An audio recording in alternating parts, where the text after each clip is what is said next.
Information গুলো এগুলো নিয়ে আমরা একটু আলোচনা করব, এগুলো নিয়ে আমরা পড়বো, ডিসকাস করবো যে এখানে কি কি আলোচনা করা আছে। ঠিক আছে, সো নেটওয়ার্ক সিকিউরিটি কনসেপ্টের ভিতরে কি কি টপিক থাকবে সেগুলো থাকবে হচ্ছে যে current state of affairs of cyber security, threat actors, malware, common network attack, IP vulnerability, TCP UDP vulnerability, IP service, network security, best practice এবং ক্রিপ্টোগ্রাফি নিয়ে আমরা একটু টুকটাক আলোচনা করবো। সো এগুলো হচ্ছে আমাদের আজকের টপিক। সো আজকের টপিকের ভিতরে একটা মানে ইন্টারেস্টিং একটা টপিক যেটাকে আমরা বলে থাকি হচ্ছে এথিক্যাল হ্যাকিং।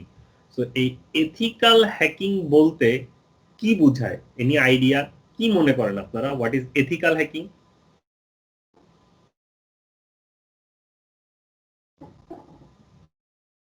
স্যার একটা সলিউশনের উইক পয়েন্টগুলো খুঁজে বের করা যেটা দিয়ে হ্যাকিং হতে পারে। গুড, ভালো বলেছেন। আর কিছু?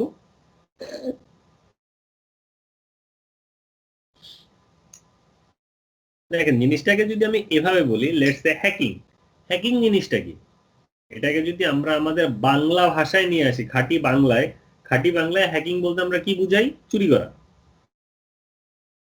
সো এটার নাম হচ্ছে এথিক্যাল হ্যাকিং। মানে কি?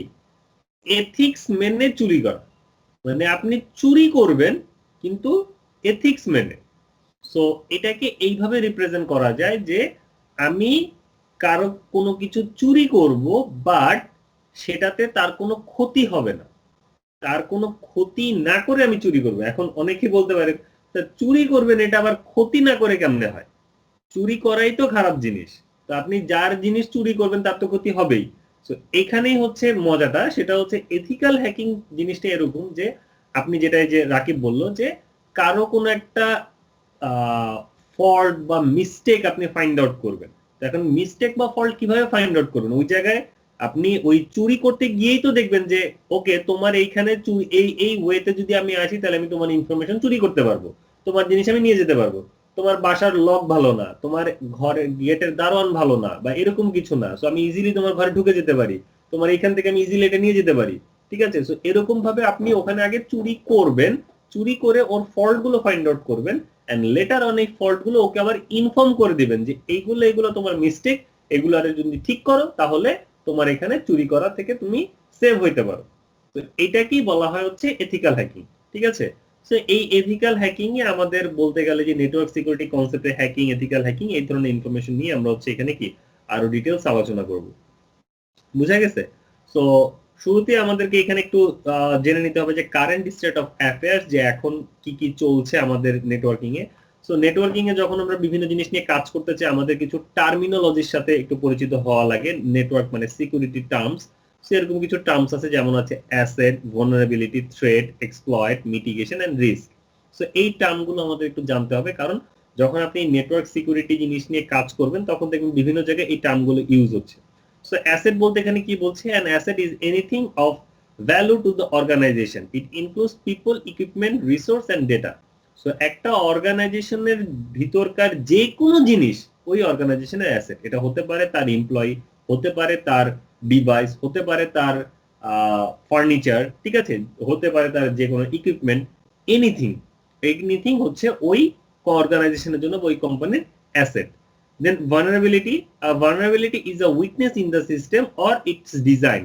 It could be exploited by a threat. So vulnerability হচ্ছে বেসিক্যালি একটা দুর্বলতা। ঠিক আছে, এখন আপনার ভিতরে যদি কোনো কিছু দুর্বলতা থাকে সেটা আপনার vulnerability। এখন এই দুর্বলতাটাকে যদি কেউ ইউজ করে সেটা তখন হয়ে যাবে যে ইউজটাকে আমরা বলে হচ্ছে এক্সপ্লয়েট, যে টেকনিকটা ইউজ করে, যে exploit, and exploit is a mechanism that takes advantage of the vulnerability. So আপনার এই দুর্বলতার অ্যাডভান্টেজ আমি নেওয়ার জন্য যে টেকনিকটা ইউজ করব সেটাকে আমরা বলে থাকি এক্সপ্লয়েট। ঠিক আছে, সো দ্যাট মিন্স আপনাকে আমি এক্সপ্লয়েট করতেছি, মানে আপনার দুর্বলতাটাকে আমি ইউজ করতেছি, সো এটাকে বলা হয় এক্সপ্লয়েট। থ্রেট কি? Threat is a potential danger to company's asset, data or network functions. So এটা হচ্ছে একটা পটেনশিয়াল ডেঞ্জার, আপনার নেটওয়ার্কে এরকম একটা ডেঞ্জার হতে পারে। ঠিক আছে, এটা আপনার অ্যাসেটের উপরে হতে পারে, আপনার ইকুইপমেন্টের উপরে হতে পারে, আপনার নেটওয়ার্কের উপরে হতে পারে, যে কোনো কিছুর উপরে হতে পারে। সো এটাকে বলে থাকি আমরা threat. Then as is a mitigation. Mitigation is the countermeasure that reduce the likelihood of or severity of a potential threat or risk. ঠিক আছে, সো মিটিগেশন মিন্স হচ্ছে কাউন্টার মেজার। এই যে আমরা বলছি যে এক্সপ্লয়েট করতেছি, আপনার ভালনারেবিলিটিটাকে এক্সপ্লয়েট করতেছি, তো এক্সপ্লয়েট যাতে করতে না পারি তার জন্য যদি আমি কোনো কাউন্টার মেজার নেই, ঠিক আছে, নিজেকে আগেই প্রিভেন্ট করি, এখান থেকে এটা হওয়ার থেকে আগেই এটাকে ঠেকাই, ঠিক আছে, তো সেটাকে আমরা বলতেছি হচ্ছে মিটিগেশন। আর risk is the likelihood of a threat to exploit the vulnerability to an asset. মানে এই এক্সপ্লয়েট ইউজ করে, মানে ভালনারেবিলিটিটাকে এক্সপ্লয়েট করে আমরা যে থ্রেট জেনারেট করতেছি এটাকে আমরা বলে থাকি হচ্ছে রিস্ক আমাদের নেটওয়ার্কের জন্য। সো এই টার্মস গুলো আমাদেরকে একটু জানতে হবে, বুঝতে হবে, এগুলো নিয়ে আরো ডিটেইলস এখানে আলোচনা করা আছে। Okay, and then vectors of network attack, যে একটা নেটওয়ার্কে কি কি ভাবে অ্যাটাক হতে পারে, নেটওয়ার্কে হতে পারে এটা এক্সটার্নাল অ্যাটাক, এটা হতে পারে ইন্টারনাল অ্যাটাক। এবং আপনাদের কাছে একটা সিম্পল দেখি পোল আর কি, যে লেটস সে এই যে একটা কোম্পানিতে আপনার অ্যাটাক হবে বা একটা কোম্পানিতে অ্যাটাক হয়েছে, ঠিক আছে, সাইবার অ্যাটাক হয়েছে। তো সাইবার অ্যাটাকের ভেক্টর গুলো আমরা দেখতেছি যে অ্যাটাকটা আপনার এক্সটার্নাল থ্রেডের থ্রুতে হতে পারে, আবার ইন্টারনাল থ্রেডের থ্রুতে হতে পারে। সো কোন থ্রেড থেকে এই অ্যাটাকটা হয়েছে, সো এটা হচ্ছে ডিপেন্ড করতেছে আমাদের নেটওয়ার্কে অ্যাটাক কিভাবে হচ্ছে। সো আপনাদের কি মনে হয় যে কোন ধরনের অ্যাটাক হওয়ার লাইকলিহুড সবচেয়ে বেশি একটা নেটওয়ার্কে, মানে একটা নেটওয়ার্কে সাইবার অ্যাটাক বা একটা নেটওয়ার্কে কম্প্রোমাইজ যদি হয়, এই কম্প্রোমাইজটা হওয়ার পিছনে কোন ধরনের অ্যাটাকের হাত সবচেয়ে বেশি, external threat or internal threat, কি মনে হয়? Sir internal threat. সবচেয়ে বেশি হওয়ার কথা কি ইন্টারনাল থ্রেট, তাই? জি স্যার। এই আপনাদের মতবাদ? Sir external sir. আচ্ছা, এক্সটার্নাল যে কয়জন একটু হাত তুলি, আর ইন্টারনাল যারা তারা জাস্ট নরমাল থাকি, দেখি একটা পোল হয়ে যাক।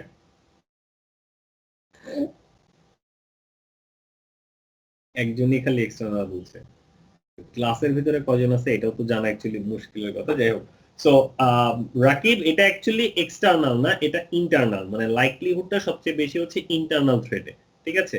ওয়াই? বিকজ এক্সটার্নালি একটা নেটওয়ার্ককে পেনিট্রেট করা একটু ডিফিকাল্ট, ঠিক আছে, বাহির থেকে নেটওয়ার্কের ভিতরে পেনিট্রেট করা, মানে ডাইরেক্টলি আউটসাইড থেকে পেনিট্রেট করা বেশ ডিফিকাল্ট, মানে একটু না, বেশ ডিফিকাল্ট। বাট ইন্টারনাল সাইড থেকে নেটওয়ার্কে পেনিট্রেট করা অনেক ইজি। ওয়াই? কারণ ইন্টারনাল যে ডিভাইসগুলো, ইন্টারনাল যে কি বলবো সিকিউরিটি পয়েন্ট গুলো বা গার্ড গুলো, সেগুলো সব ইন্টারনাল ডিভাইসের জন্য ওপেন, ঠিক আছে। Most of the internal device are open to communicate on their network. Outside থেকে যখন কেউ আসবে তখন ওকে অনেক ফিল্টার হয়ে তারপরে ভিতরে ঢুকতে হবে। সো এই কারণে আউটসাইড থেকে ম্যালওয়্যার বলেন বা ভাইরাস বলেন, এগুলো নিয়ে ইন্টারনাল নেটওয়ার্কে প্রবেশ করা ডিফিকাল্ট হয়ে যায়। বাট আপনি যদি কোনো ইন্টারনাল ডিভাইসকে কম্প্রোমাইজ করে ফেলতে পারেন কোনো জায়গা থেকে কোনো মাধ্যমে, ওর কিন্তু তখন ওটাকে আপনি অ্যাজ আ ব্যাকডোর হিসেবে ইউজ করে আপনি তখন নেটওয়ার্কে এক্সপ্লয়েট করতে পারেন। সো এই কারণে বলা হয় যে এক্সটার্নাল থ্রেট থেকে ইন্টারনাল থ্রেটের লাইকলিহুডটা সবচেয়ে বেশি একটা অ্যাটাকের পিছনে, ঠিক আছে। এখন এই ইন্টারনাল ডিভাইসগুলো কিভাবে তাহলে কম্প্রোমাইজ হবে? ইন্টারনাল ডিভাইসগুলো যেমন অনেক কোম্পানিগুলোতে হয় আপনার যেটাকে বলে ব্রিং ইওর ওন ডিভাইস, ঠিক আছে, BYOD মোস্ট প্রবাবলি, যে ব্রিং ইওর ওন ডিভাইস, এরকম কিছু কোম্পানি আছে। তো সেই জায়গায় কি হয় যে আপনি একটা ডিভাইস অফিসে ইউজ করতেছেন, সেম ডিভাইস আপনি বাসাতে ইউজ করতেছেন, ঠিক আছে, বিভিন্ন পাবলিক লোকেশন ইউজ করতেছেন। তো এরকম আউটসাইড ইওর কোম্পানির নেটওয়ার্কে ওই ডিভাইসটাকে কম্প্রোমাইজ করে দেওয়া হয়েছে। এন্ড লেটার অন ওই ডিভাইসে আপনি ইন্টারনাল নেটওয়ার্কে যখন যুক্ত হয়েছেন, তখন ওই ডিভাইসের অ্যাক্সেসের থ্রুতে তখন ইন্টারনাল নেটওয়ার্কটাকে কম্প্রোমাইজ করে দেওয়া হয়। সো এটা একটা সিনারিও হতে পারে। আবার হতে পারে যেমন ইন্টারনাল কোনো লোকজনের থ্রুতে, ঠিক আছে, আপনার ডিভাইসকে কম্প্রোমাইজ করে দেওয়া হলো। সো এরকম অনেক পসিবিলিটিস থাকে যেটা থ্রুতে ইন্টারনাল নেটওয়ার্কটাকে কম্প্রোমাইজ করে দেওয়া যায়। যেমন মনে করেন যে কি হয়েছে, যে আমাদের বাংলাদেশ ব্যাংকের যে রিজার্ভ চুরি, সো বলা হলো কি এটা কোত্থেকে হয়েছে, একটা প্রিন্টারের থ্রুতে হয়েছে। সো সামহাউ তারা মানে এক্সটার্নাল কোন একটা মিডিয়ামের থ্রুতে বা যে এনি হাউ তারা ওই প্রিন্টারটাতে অ্যাক্সেস পাইছে, অ্যাক্সেস পায় প্রিন্টারটাকে কম্প্রোমাইজ করছে, এন্ড দেন প্রিন্টারের থ্রুতে ইন্টারনাল নেটওয়ার্কে কম্প্রোমাইজ করে ইন্টারনাল নেটওয়ার্ক থেকে কিন্তু কাজ করে ফেলছে। বাট ইনিশিয়ালি তারা কোনো না কোনো ভাবে, এটা এক্সটার্নালি হোক ইন্টারনালি হোক, কোনো না কোনো ভাবে প্রিন্টারটাকে কম্প্রোমাইজ করছে, ঠিক আছে। এবং এটা লাইকলিহুড যে ইন্টারনাল থেকেই প্রিন্টারটাকে কম্প্রোমাইজ করা হয়েছে, কারণ অ্যাকচুয়ালি আউটসাইড থেকে এইসব ডিভাইসে ওরকম ভাবে কম্প্রোমাইজ করার মতন তেমন কিছুই থাকে না। ইন্টারনালি এটার ভিতরে কোনো ম্যালওয়্যার ফিট করা হয়েছে বা কোনো কিছু দেওয়া হয়েছে। সো এর এই জন্য আমরা বলে থাকি যে অ্যাকচুয়ালি এক্সটার্নাল থ্রেডের থেকে ইন্টারনাল থ্রেড হচ্ছে সবচেয়ে বেশি ক্রিটিক্যাল এন্ড ডেঞ্জারাস। সো এগুলো নিয়ে আলোচনা করা আছে যে আপনার ইন্টারনাল থ্রেড কিভাবে হতে পারে এবং সেগুলো হওয়ার পরে আপনার নেটওয়ার্কে যখন কম্প্রোমাইজ করে দেয়, এগুলো করে দেওয়ার ফলে আপনার এখানে কি কি সমস্যা হতে পারে বা এতে কার কি ধরনের অ্যাডভান্টেজ হতে পারে, এই ধরনের কিছু ইনফরমেশন এখানে আলোচনা করা আছে। এন্ড এই ধরনের ইনফরমেশন মানে নেওয়ার পরে কি হবে, ডেটা লস হবে। সো ডেটা লস হলে বেনিফিটটা কি, কি কি সমস্যা হবে, সেই সমস্যাগুলো এখানে আলোচনা করা আছে। এখন এই ডেটা লস করার জন্য, আপনার এই ডেটাকে লস করার জন্য কি কি ভেক্টর ইউজ করা যেতে পারে, মানে কি কি ধরনের অ্যাটাক আপনার উপরে জেনারেট করা যেতে পারে। যেমন ইমেল ও সোশ্যাল নেটওয়ার্কিং করা যেতে পারে, আনএনক্রিপ্টেড ডিভাইস যদি আপনি ইউজ করেন সেটার কারণে এটা হতে পারে, ক্লাউড স্টোরেজ ডিভাইস কম্প্রোমাইজ হয়ে গেছে সেই কারণে হতে পারে, ঠিক আছে, রিমুভেবল মিডিয়ামের মাধ্যমে আপনার ডেটা লস হতে পারে, হার্ড কপি রাখছেন কনফিডেন্সিয়াল এবং হার্ড কপি লেটসে নষ্ট হয়ে গেল সেটার মাধ্যমে হতে পারে। দেন ইমপ্রপার অ্যাক্সেস কন্ট্রোল, আমরা যে এসিএল যেগুলো ইউজ করি সেগুলো প্রপারলি ইমপ্লিমেন্টেড না হওয়ার কারণে আনঅথরাইজ পিপল অ্যাক্সেস পেয়ে গেছে, সেই কারণে আমাদের ডেটা লস হতে পারে। সো এরকম these are lots of factors or vectors যেটা আমরা বলি না কেন, এগুলোর কারণে আমাদের নেটওয়ার্কে এই ধরনের প্রবলেম হতে পারে। So you need to like go through this. And next আসতেছে হচ্ছে আমাদের থ্রেড অ্যাক্টরস। সো আমাদের নেটওয়ার্কে যারা হচ্ছে এই থ্রেড গুলো জেনারেট করে, যেমন কি বলি মুভি টুভি বা সিরিজ যারা করে তাদেরকে আমরা কি বলি, মুভি অ্যাক্টর বা টিভি সিরিজ অ্যাক্টর। সো এরকম ভাবে যারা থ্রেড জেনারেট করে তাদেরকে বলা হয় থ্রেড অ্যাক্টর। সো নেটওয়ার্কে এরকম অনেক ধরনের থ্রেড অ্যাক্টরস আছে। সো থ্রেড অ্যাক্টরসদের ভিতরে মানে যারা হচ্ছে টপ লেভেল, ঠিক আছে, একদম গুরু, তাদেরকে আমরা বলে থাকি হচ্ছে hacker. So they are called actually hackers.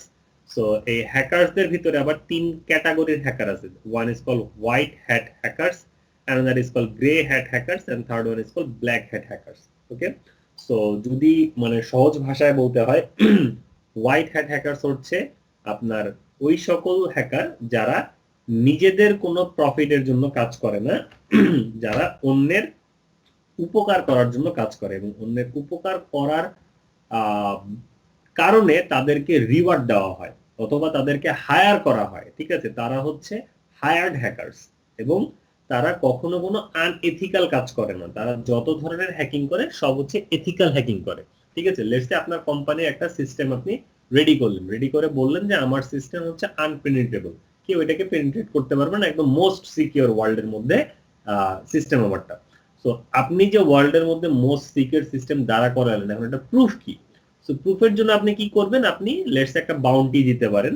Bounty মানে হচ্ছে যে কেউ যদি আপনার এটার ফল্ট ফাইন্ড আউট করে দিতে পারে, আপনি তাদেরকে একটা রিওয়ার্ড দিবেন। Just a minute.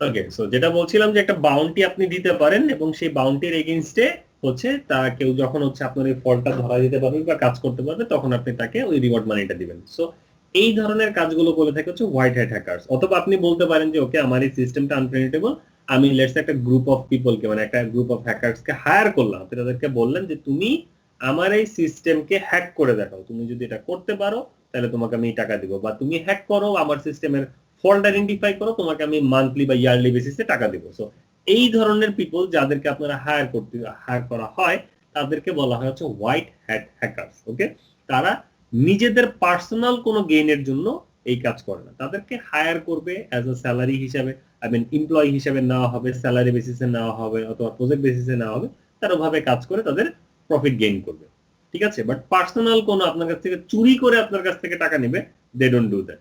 This is called white hat hackers. Next হচ্ছে গ্রে। গ্রে হচ্ছে আপনার হোয়াইট এবং ব্ল্যাক এই দুইটার মিডিলে থাকে, মানে হচ্ছে না ভালো না খারাপ।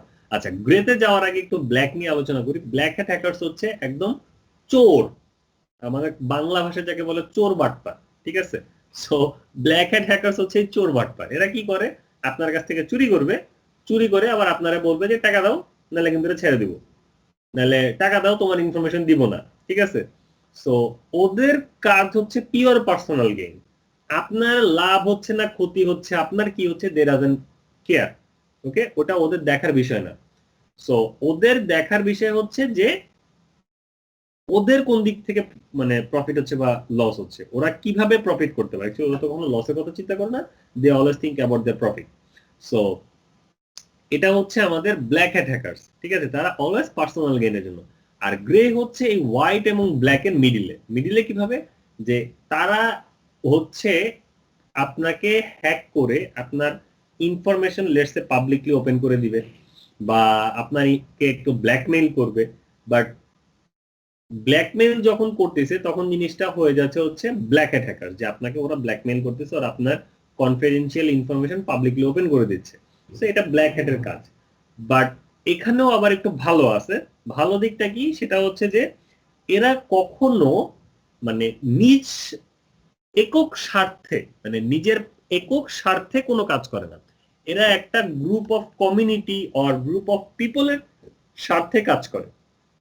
যেমন আপনাকে হ্যাক করে আপনার ইনফরমেশন দিয়ে আপনাকে ব্ল্যাকমেইল করতেছে, বাট এই ব্ল্যাকমেইলটা ও নিজের জন্য করতেছে না, ও লেটসে একটা কমিউনিটির জন্য করতেছে। যে আপনি একটা কমিউনিটির হয়তো কোনো খারাপ কিছু করতে চাচ্ছেন, আপনার কাছ থেকে একটা ইনফরমেশন নিয়ে আপনাকে ব্ল্যাকমেইল করতেছে, এটা তুমি করো না, তাহলে কিন্তু তোমার ইনফরমেশন ছেড়ে দেবো। সো সামথিং লাইক দ্যাট, যে নিজেদের গেইনে না, রাদার দেন অন্যদের গেইনের জন্য আপনার ক্ষতি করবে।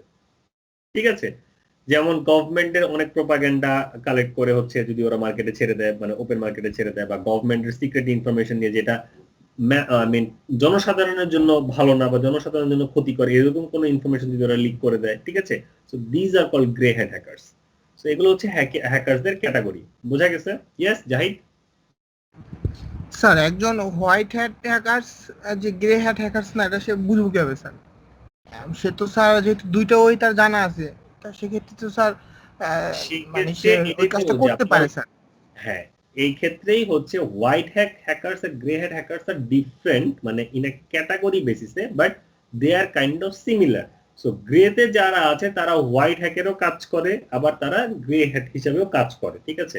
সো হোয়াইট হ্যাক হিসাবে যখন তারা কাজ করে তখন হচ্ছে তারা লাইক ওটার জন্য একটা স্যালারি পায় বা একটা ফিক্সড অ্যামাউন্ট পায়। আর গ্রে হ্যাট হ্যাকার্স হচ্ছে কাইন্ড অফ মনে করেন যে চ্যারিটি, ঠিক আছে, যে এটার জন্য আমি কোনো কিছু নিব না, বাট আমি এটা দিয়ে কারো হেল্প করব। সো চ্যারিটি বেসিসে। সো এখন আপনি মানে চ্যারিটি করবেন না মানে কারো আন্ডারে কাজ করবেন, ইট ডিপেন্ডস অন ইউ। আপনি কারো আন্ডারে কাজ করেও চ্যারিটি করতে পারেন। সো আপনি অ্যাজ আ হোয়াইট হ্যাটও হতে পারেন, আবার গ্রে হ্যাটও হতে পারেন।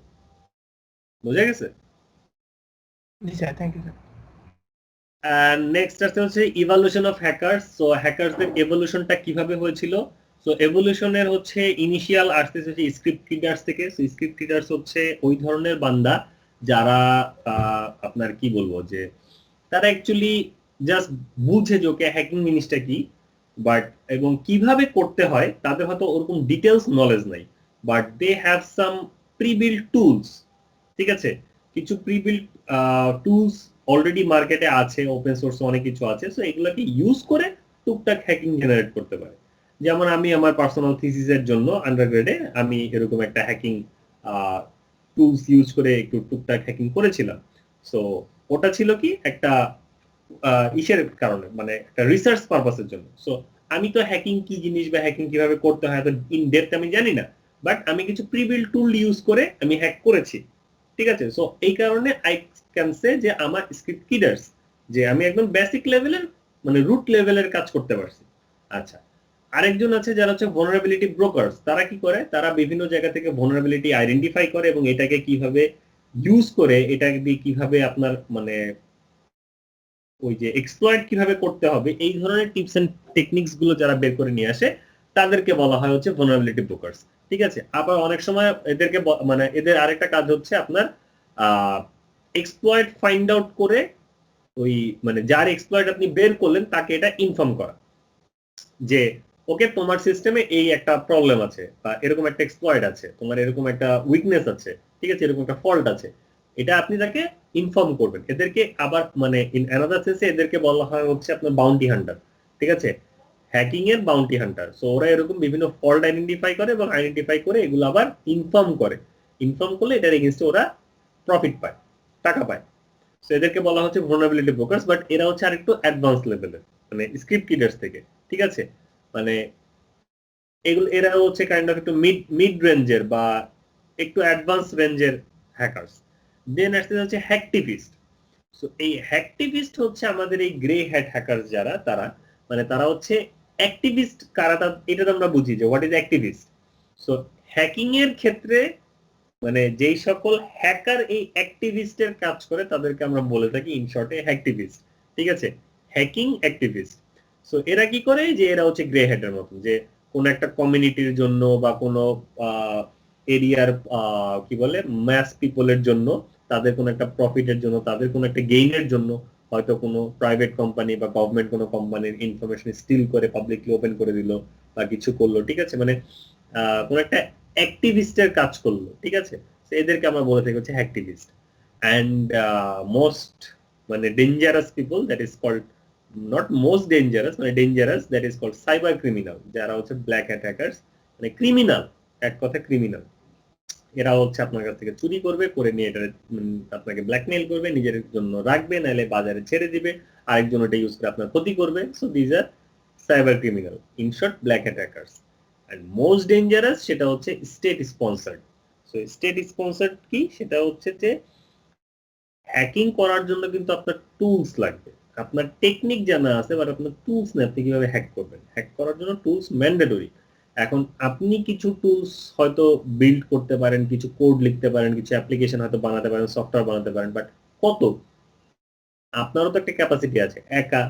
সো এই কারণে হ্যাকিং এর কিন্তু একটা কমিউনিটি আছে। হ্যাকিং কিন্তু কখনো একজনের দ্বারা হয় না, এটা একটা গ্রুপ অফ পিপল মিলে হয়, অলওয়েজ একটা কমিউনিটি থেকে হয়, ঠিক আছে। সো প্রতিটা হ্যাকিং মানে হ্যাকারদের একটা সেপারেট সেপারেট গ্রুপ আছে, 5 জন 10 জন 20 জন 100 জন 50 500 জনের এরকম আলাদা আলাদা সেপারেট গ্রুপ আছে। তো যাদের গ্রুপ যত বড়, যাদের গ্রুপের রিসোর্স যত বড়, তারা তত স্ট্রং। সো এই কারণে কি করে বিভিন্ন স্টেট, যেমন ইউএস বলেন, রাশিয়া বলেন, নর্থ কোরিয়া বলেন, চায়না বলেন, ঠিক আছে, সো এরকম মানে ইসরায়েল, ইরান, এরকম সবগুলো বড় বড় মানে যে দেশ যারা আছে, তারা কি করে যে এরকম পটেনশিয়াল পিপল দেখে যে কাদের অ্যাকচুয়ালি এই হ্যাকিং করার মতন ক্যাপাসিটি আছে বা ক্যাপাবিলিটি আছে, পটেনশিয়াল আছে, ওদেরকে এনে ওরা গ্রুম করে, ওদেরকে শিখায়, ডেভেলপ করে। এন্ড হ্যাক করার জন্য ওরা আবার আলাদা সেপারেট লাইক ডিপার্টমেন্ট রাখে, যারা হচ্ছে হ্যাকিং টুলস ডেভেলপ করে দেয়, আলাদা ডিপার্টমেন্ট থাকে যারা হচ্ছে এক্সপ্লয়েট ডেভেলপ করে দেয়, ঠিক আছে। সো এগুলোকে কম্বাইন করে হচ্ছে ফাইনাল যে হ্যাকার যারা, তারা হচ্ছে ওদের হয়ে মানে একটা সরকারের হয়ে হ্যাকিংটা চালায়। যেমন মানে শোনায় আসছিল যে আপনার আমাদের যে রিজার্ভের যে হ্যাকিংটা হয়েছিল, এটা স্টেট স্পন্সার্ড, মানে নর্থ কোরিয়ার স্টেট স্পন্সার্ড হ্যাকারের থ্রুতেই এই হ্যাকিংটা হয়েছে, ঠিক আছে। ইটস নট লাইক কোনো পাবলিক গ্রুপ বা অন্য কোনো হ্যাকিং গ্রুপ এটা করেছে, এটা স্টেট স্পন্সার্ড হ্যাকাররাই করেছে। সো এরকম বিভিন্ন স্টেট স্পন্সার্ড হ্যাকার আছে যারা এক দেশের মানে যেই দেশের হ্যাকার, তারা অন্য দেশের ক্ষতি করার জন্য অথবা নিজেদের দেশের প্রফিটের জন্য এরকম হ্যাক করে থাকেন। This are like most dangerous, because এদের রিসোর্সের কোনো শেষ নাই। আপনার রিসোর্সের শেষ থাকতে পারে, বাট এদের রিসোর্সের কোনো শেষ নেই। এগুলো এখানে আলোচনা করা আছে। সো এই যে cyber criminal, hacktivist, state sponsored, এগুলো নিয়ে সরি আরেকটু ডিটেইলস এখানে দেওয়া আছে। So just you need to go through them. Then hacking tools, যে থ্রেড অ্যাক্টর কি কি টুল ইউজ করে হ্যাক করে থাকে। সো বেসিক্যালি তারা যে টুলগুলো ইউজ করে সেগুলোকে বলা হয় হচ্ছে আপনার মানে থ্রেড অ্যাক্টর টুলস। তো এরকম এখানে অনেক ধরনের টুলস আছে। আপনার লো রেঞ্জে টুল আছে, মিডিয়াম রেঞ্জে টুল আছে, হাই রেঞ্জে মানে সফিস্টিকেশন, সো কতটুকু সফিস্টিকেটেড টুল ইউজ করা হয় সেগুলো আছে। সো এরকম কিছু পেনিট্রেশন টেস্টিং টুলস এর নাম এখানে দেওয়া আছে, যেমন password cracker, wireless hacking tools, network scanning tools, ঠিক আছে। সো এরকম বেশ কিছু টুলস এর নাম এখানে দেওয়া, প্লাস হচ্ছে এদের পারপাস কি এগুলো দেওয়া আছে। সো এগুলো একটু ভালোভাবে এই চার্ট গুলো পড়বেন, কারণ আপনাদের এমসিকিউতে লেটস সে একটা ডেসক্রিপশন দিয়ে বলবো যেটা কোন ধরনের হ্যাকিং টুলস এর কাজ, 3-4টা টুলস এর নাম দিয়ে দিবে এবং আপনাকে তখন আইডেন্টিফাই করতে হবে, লাইক এমসিকিউ কোশ্চেন এখান থেকে ডেফিনেটলি থাকবে। So you need to go through this as well, okay. So এগুলো বলেছে। দেন হচ্ছে যে অ্যাটাক টাইপ, যে কি কি ধরনের অ্যাটাক হতে পারে আমাদের নেটওয়ার্ক, ইভস্টপিং অ্যাটাক হতে পারে, ডাটা মডিফিকেশন হতে পারে, IP addressing, spoofing, then password base, denial of service, যেটা মানে মোস্ট কমন অ্যাটাক, যেটা মানে প্রতিটা সিস্টেমে বলতে গেলে দিনরাত 24 ঘন্টা মানে হয়, মানে এটা kind of mandatory that is called denial of service. ঠিক আছে, then man in the middle attack, যেটা তো আমরা অলরেডি টুকটাক একটু জানি যে man in the middle attack কিরকম বা কি কাজ করে, কম্প্রোমাইজ কি অ্যাটাক, স্লিপার অ্যাটাক। ঠিক আছে, তো এই অ্যাটাক গুলো কি, এগুলোর কাজ কি, পারপাস কি, এগুলো এখানে আলোচনা করা আছে, you need to go through them. And then এই অ্যাটাক গুলোকে করার জন্য বিভিন্ন ধরনের লাইক কম্পোনেন্ট ইউজ করা হয়, এগুলোকে বলা হয় লাইক ম্যালওয়্যার বা ভাইরাস।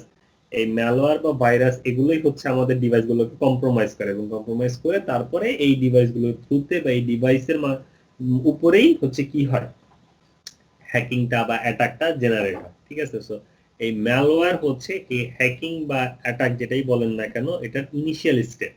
সো আপনার ডিভাইসে যদি কোনো ম্যালওয়্যার না থাকে তাহলে আপনার ডিভাইস হ্যাক হওয়ার কোনো পসিবিলিটিস নাই।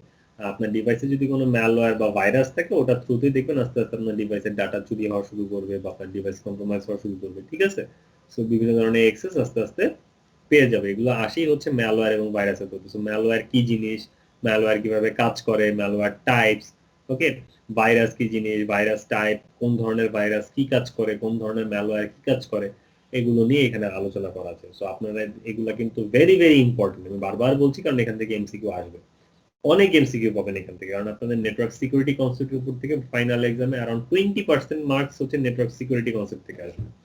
সো এখান থেকে কিন্তু অনেক কোশ্চেন আসবে, সেগুলো পড়বেন। এখানে এক্সপ্লেন করার মতন কিছুই নাই আর। দেন কমন নেটওয়ার্ক অ্যাটাকস, আমাদের নেটওয়ার্কে কমন কি কি টাইপের অ্যাটাক হতে পারে, যেমন reconnaissance attack, access attack, DoS attack. ঠিক আছে, সো এরকম বিভিন্ন ধরনের অ্যাটাক, রিকনসিয়েশন অ্যাটাক কিভাবে হয়, কেমনে জেনারেট হয়, এভরিথিং এখানে আলোচনা করা আছে।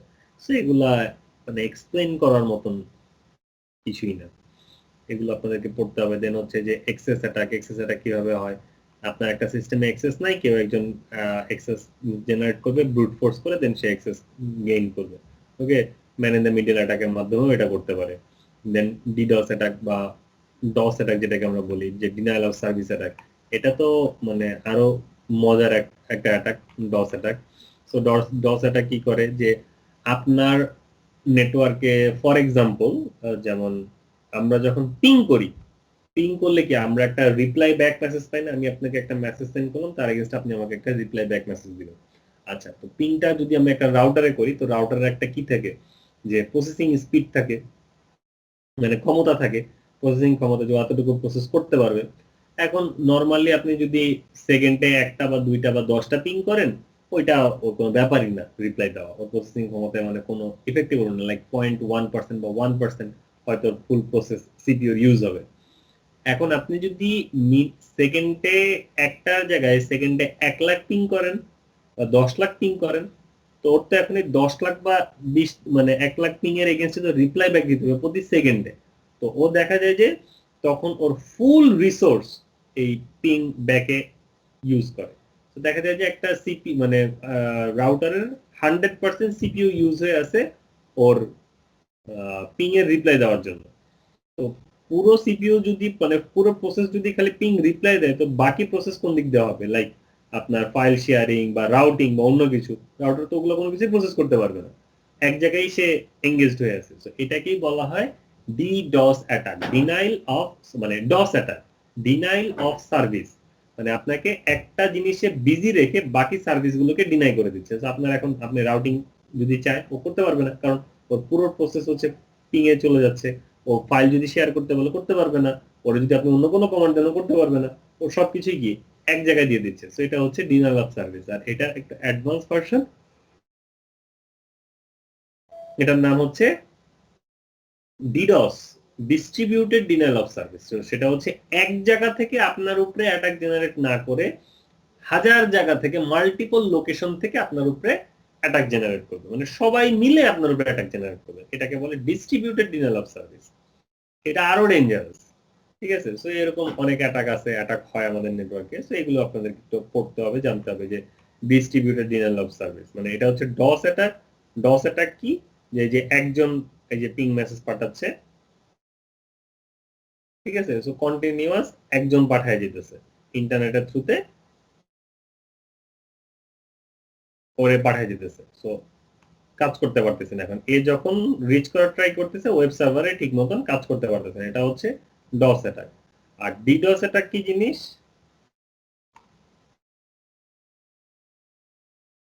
ডিডস অ্যাটাক হচ্ছে এখন একসাথে সে মাল্টিপল পিপলকে কানেক্ট করে মাল্টিপল পিপলের থ্রুতে, মানে ওদের কম্প্রোমাইজ ডিভাইসের থ্রুতে এখন সার্ভারের উপরে লোড ফলাচ্ছে। মানে থ্রেড একটা নিজে তো করতেছেই বা নিজে যা করা করুক, ও অন্যান্য ডিভাইসের থ্রুতে হচ্ছে কি করতেছে, আপনার উপরে অ্যাটাক জেনারেট করতেছে। সো একা না করে মাল্টিপল পিপলের থ্রুতে করতেছে। That is called distributed denial of service বা ডিডস অ্যাটাক। দেন আসতেছে হচ্ছে আমাদের আইপি ভালনারেবিলিটি। সো আইপির থ্রুতেও তো আমাদের বিভিন্ন ধরনের অ্যাটাক জেনারেট হয় বা অ্যাটাক হয়, সেগুলো আমরা জানি, আমরা অলরেডি দেখেছি যে আইসিএমপি অ্যাটাক আছে, অ্যাম্পলিফিকেশন এন্ড রিফ্লেকশন অ্যাটাক আছে, ঠিক আছে, man in the middle attack আছে, সেশন হাইজ্যাকিং অ্যাটাক। সো এগুলো হচ্ছে আমাদের আইপির থ্রুতে এই ধরনের অ্যাটাক গুলো হয়। তো এগুলো এখানে বলা। দেন হচ্ছে যে টিসিপি ইউডিপি যেটা আছে, সো আমাদের যে টিসিপি হচ্ছে কি থ্রি ওয়ে হ্যান্ডশেকের থ্রুতে নেটওয়ার্ক এস্টাবলিশ করে। এই থ্রি ওয়ে যে হ্যান্ডশেকের যে প্রসেসটা টিসিপি প্রসেস, ঠিক আছে, সেই টিসিপি প্রসেসের মধ্যে আবার অ্যাটাক জেনারেট করা যায়, ঠিক আছে, যেটাকে বলা হয় TCP attack, TCP SYN flooding attack, TCP reset attack, ঠিক আছে। সো এরকম যে থ্রি ওয়ে হ্যান্ডশেকের প্রসেসের যে তিনটা প্রসেস, সেই প্রসেসকে যদি আমি ইন্টারাপ্ট করে ওটার উপরে যদি আবার অ্যাটাক জেনারেট করি, তো সেগুলো করা যায়। তো সেই প্রসেসগুলো এখানে আলোচনা করা আছে। এগুলো সব আপনাদেরকে জাস্ট পড়তে হবে, এখানে এক্সপ্লেইন করে দেওয়ার আর কিছুই নেই। এন্ড দেন হচ্ছে আইপি সার্ভিসেস। আইপি সার্ভিসের ভিতরে কি আছে? এআরপি ক্যাশ পয়জনিং, এটা আমরা আমাদের আগের চ্যাপ্টারেই দেখেছি যে এআরপি ক্যাশ পয়জনিং করতে পারি আমরা। দেন ডিএসসিবি পয়জনিং, ঠিক আছে, ডিএনএস অ্যাটাক, ডিএনএস এর উপরে আমরা অ্যাটাক করতে পারি, ডিএসসিবি এর উপরে আমরা অ্যাটাক করতে পারি। এগুলো আমরা লাস্ট মডিউলেই দেখেছি। তো সেই জিনিসগুলো এখানে আরেকটু ডিটেলস বা আরেকটু ডিফারেন্ট টাইপ অফ অ্যাটাক এখানে বলা আছে। Network security. সো নেটওয়ার্ক সিকিউরিটির মধ্যে আমাদের এই তিনটা জিনিসকে একটু মেনটেন করতে হয়। একটা হচ্ছে কনফিডেন্সিয়ালিটি, একটা হচ্ছে ইন্টিগ্রিটি, আর একটা হচ্ছে অ্যাভেলেবিলিটি। কনফিডেন্সিয়ালিটি হচ্ছে যে আমি যে মেসেজটা আপনার সাথে শেয়ার করতেছি, এটা শুধু অথরাইজড পারসনই আপনার সাথে এই এটা কমিউনিকেশনটা করতে পারবে, ঠিক আছে, কোনো আনঅথরাইজড পিপল আপনার সাথে কমিউনিকেট করতে পারবে না। That is called confidentiality. Then integrity, সেটা হচ্ছে আপনার সাথে যখন লেটস সে আমি অথরাইজড হইলাম, অথরাইজড হওয়ার পরে আপনাকে আমি এখন একটা ডাটা ফরওয়ার্ড করছি। সো এই ডাটাটা যে আমি আপনাকে যেই ডাটাটা দিচ্ছি, মানে আমি যা সেন্ড করতেছি, আপনি যে এক্সাক্ট সেম ডাটাটাই পাচ্ছেন, সেটা মেনটেন করার কাজ হচ্ছে ইন্টিগ্রিটি। আর অ্যাভেলেবিলিটি হচ্ছে যে আমি যখন আপনাকে পাঠাইলাম যে আপনার সাথে যেমন একটা অথরাইজেশন হইলো, তো এটা চেক করার জন্য আপনি যদি আবার আমার সাথে কখনো কমিউনিকেট করতে চান, আমাকে যেন সেটার এগেইনস্টে আমাকে থাকতে হবে, মানে আমি কমিউনিকেট করে এটাকে ক্লিয়ার করতে পারি যে ওকে না, এটা আমারই ডাটা, ঠিক আছে। সো এই জিনিসগুলোকে আমাদেরকে মেনটেন করতে হয়। যে ডিফেন্স ইন ডেপথ অ্যাপ্রোচ, আমরা যদি এই একটা ডিফেন্স ইন ডেপথ অ্যাপ্রোচে নেটওয়ার্ক এস্টাবলিশ করতে চাই, সেক্ষেত্রে কাইন্ড অফ আমাদের নেটওয়ার্কটা এরকম হয় যে ইন্টারনেটের সাথে আমাদের কমিউনিকেটটা হবে হচ্ছে ভিপিএন এর থ্রুতে, ভার্চুয়াল প্রাইভেট নেটওয়ার্ক। আমাদের একটা চ্যাপ্টারই আছে, পরের চ্যাপ্টার, যেটা আমরা নেক্সট ক্লাসে আলোচনা করব, ভিপিএন, ঠিক আছে। সো এই ভিপিএন এর থ্রুতে আমাকে কমিউনিকেট করতে হবে। ভিপিএন রাউটার থেকে আমার আসবে হচ্ছে ফায়ারওয়াল, আমাদের নেটওয়ার্কের যে মেইন ফায়ারওয়াল, সিসকোর ফায়ারওয়ালকে বলা হয় আসা ফায়ারওয়াল। সো এই আসা ফায়ারওয়াল, যেহেতু সিসকোর টপিক আমরা পড়তেছি, সেই কারণে আমরা লিখে দিচ্ছি আসা ফায়ারওয়াল। সেই ফায়ারওয়ালের থ্রুতে নেটওয়ার্ক আমি ফিল্টার করবো। ফিল্টার করে আমি এটাকে আমার ডিএসসিপি সার্ভার বলি, ইমেল সার্ভার বলি, ওয়েব সার্ভার বলি, বা ইএসএ বা ডাব্লিউএসএ, ঠিক আছে, ইমেল সিকিউরিটি অ্যাপ্লায়েন্স বা ওয়েব সিকিউরিটি অ্যাপ্লায়েন্স। তো এগুলোর থ্রুতে আমি চেক করে তারপরে আমি এটাকে পাঠাবো হচ্ছে আইপিএস এর কাছে। আইপিএস হচ্ছে ইন্ট্রুশন প্রিভেনশন সিস্টেম। এখানে আইপিএস এর সাথে আরো একটা সিস্টেম আমরা রাখতে পারি, সেটা হচ্ছে intrusion detection system, IPS IDs, ঠিক আছে। ইন্ট্রুশন ডিটেকশন সিস্টেম, ও ডিটেক্ট করবে এন্ড দেন প্রিভেন্ট করবে। সো দুইটাই রাখতে পারেন, অথবা শুধু আইপিএস ও রাখতে পারেন। এখন নেক্সট জেনারেশন আইপিএস আসছে, মানে নেক্সট জেনারেশন ফায়ারওয়াল যেটাকে আমরা বলি, তার প্রিভেনশন সিস্টেমটার জন্য আর ওই ডিটেকশনের দরকার পড়ে না, ও নিজেই ডিটেক্ট করে নিজেই প্রিভেন্ট করে ফেলে। সো আমরা এখানে আইপিএস আইডিএস রাখতে পারি। দেন আপনার ট্রিপল এ সার্ভার রাখতে পারি। আমরা জানি ট্রিপল এ সার্ভারের কাজ হচ্ছে অথেন্টিসিটি মেনটেন করা, যে কে কে অথেন্টিকেটেড ইউজার, তাদের সাথে কমিউনিকেট করার জন্য। এন্ড দেন লেয়ার 3 সুইচিং এর মাধ্যমে, মানে ওই যে এই টপিকটা আপনাদেরকে এখনো পড়াই নেই, এটা এই মডিউলের শেষে আছে, সেটা হচ্ছে যে নেটওয়ার্ক ডিজাইন, ঠিক আছে। সো একটা চ্যাপ্টার আছে নেটওয়ার্ক ডিজাইন। সো আমরা এখানে হচ্ছে সেভাবে করে ডাটা চেঞ্জ করতে পারি, মডিফিকেশন করতে পারি, যে লেয়ার ওয়াইজ ভাগ করে দিয়ে ডাটা এনে এন্ড দেন হচ্ছে আমার এন্ড ইউজারের কাছে। সো লাইক অনেকগুলো চেকিং এর থ্রুতে পাস করে তারপরে আপনার এন্ড ইউজারের কাছে আমরা ডাটা ফরওয়ার্ড করতে পারি। সো এই ধরনের কাজ আমরা করতে পারি। এগুলোকে বলা হয় actually defence in depth approach, ঠিক আছে, মানে অনেক ডিপ ভাবে চিন্তা ভাবনা করে মানে পর্যবেক্ষণ করে তারপরে ডাটা ফরওয়ার্ড করতে হবে। এই যে এখানে কোন কোন সেগমেন্টে কি কি কাজ করবে সেগুলো নিয়ে বলা আছে, প্রতিটার একটু ডিটেলস আলোচনা দেওয়া আছে, সেগুলো একটু দেখে নেবেন যে আইপিএস এর কাজ কি, আইডিএস এর কাজ কি, ঠিক আছে, কোনটা কিভাবে করবে, কোন দিক দিয়ে ডাটা ফরওয়ার্ড করবে, সেগুলো এখানে বলা আছে। অ্যান্ড এই চ্যাপ্টারের বলতে গেলে kind of important topic that is called cryptography. So cryptography হচ্ছে আমাদের ওই এনক্রিপশন মেকানিজম, ঠিক আছে। সো আমরা যে ডাটা সিকিউরিটি, আমরা ডাটা ইন্টিগ্রিটি, মানে সিকিউরিটি মিনস হচ্ছে ডেটা ইন্টিগ্রিটি। তো ইন্টিগ্রিটি যখন মেনটেন করতে যাই বা ইন্টিগ্রিটি নিয়ে যখন আমাদের কাজ করতে চাই, তখন আমাদের এই ক্রিপ্টোগ্রাফি নিয়ে কাজ করা লাগে। ওকে, সো ক্রিপ্টোগ্রাফির কাজই হচ্ছে আপনার ডেটার ইন্টিগ্রিটি মেনটেন করা। তো ইন্টিগ্রিটি বলতে কি বললাম? ইন্টিগ্রিটি বলতে বললাম যে আমি যে ডাটাটা পাঠাচ্ছি আপনি সেটাই পাচ্ছেন। লেটস সে আমি বললাম যে হাই হাউ আর ইউ, আপনি এই হাই হাউ আর ইউই পাচ্ছেন, ঠিক আছে। এটার সাথে নতুন কোনো কিছু এডিশন বা ডিডাকশন কোনো কিছু আপনি পাচ্ছেন না, একদম এক্সাক্ট এই সেম জিনিসটাই পাচ্ছেন। এটাই মেনটেন করাকেই বলা হয় ক্রিপ্টোগ্রাফি, সরি ইন্টিগ্রিটি। সেই ডেটা ইন্টিগ্রিটি মেনটেন করার জন্য হচ্ছে origin authentication, data confidentiality, data non repudiation, এগুলো আমাদেরকে মেনটেন করতে হয়। অরিজিন অথেন্টিকেশন মানে যে যার যার কাছে পারমিশন দেওয়া আছে শুধু তারাই আপনার সাথে কমিউনিকেট করতে পারতেছে। ডেটা কনফিডেন্সিয়ালিটি হচ্ছে যে যেই ডাটাটা পাঠাচ্ছেন সেই ডাটাটা মানে ওই কি বলে ওরকম ভাবেই আসতেছে, কোনো মডিফিকেশন এটা ভিতরে আসতেছে না। নন রেপুডিয়েশন হচ্ছে ডাটা ভ্যালিডেশন, ঠিক আছে, যে যখন আমি যদি ডাটা ভ্যালিডেট করতে চাই যে তোমার কাছ থেকে ডাটা আসছে কিনা, কার কাছ থেকে আসছে কিনা, সেই ভ্যালিডেশনটা যদি আমরা কমপ্লিট করতে চাই, সেটা আসছে ডাটা নন রেপুডিয়েশনের থ্রুতে। সো ডেটা ইন্টিগ্রিটি অ্যাকচুয়ালি আমরা কিভাবে মেনটেন করি? ডেটা ইন্টিগ্রিটি মেনটেন করার জন্য একটা সিম্পল ফাংশন ইউজ করা হয়, that is called hash function. So এই হ্যাশ ফাংশনের জন্য অনেক ধরনের হ্যাশ ফাংশন আছে, MD5 হ্যাশ ফাংশন আছে, তারপর SHA আছে একটা। সো এরকম অনেক ধরনের হ্যাশ ফাংশন আছে। সো আমরা একটা সিম্পল যেমন হচ্ছে SHA হ্যাশ অ্যালগরিদম, এটা একটা অ্যালগরিদম, ঠিক আছে। সো এই অ্যালগরিদম বা এই হ্যাশ ফাংশন গুলোর কাজ কি? SHA-1 আছে, SHA-2 আছে, SHA-256 আছে, সো বিভিন্ন মডেল আছে। বাট আমি জেনারেলটা একটু বলি যে কিভাবে অ্যাকচুয়ালি এই ডেটা ইন্টিগ্রিটিটা আমরা মেনটেন করি। লেটস সে একটা প্লেন টেক্সট আমি সেন্ড করতেছি, ঠিক আছে। প্লেন টেক্সটটা যেমন একটা এক্সাম্পল এখানে দেওয়া আছে,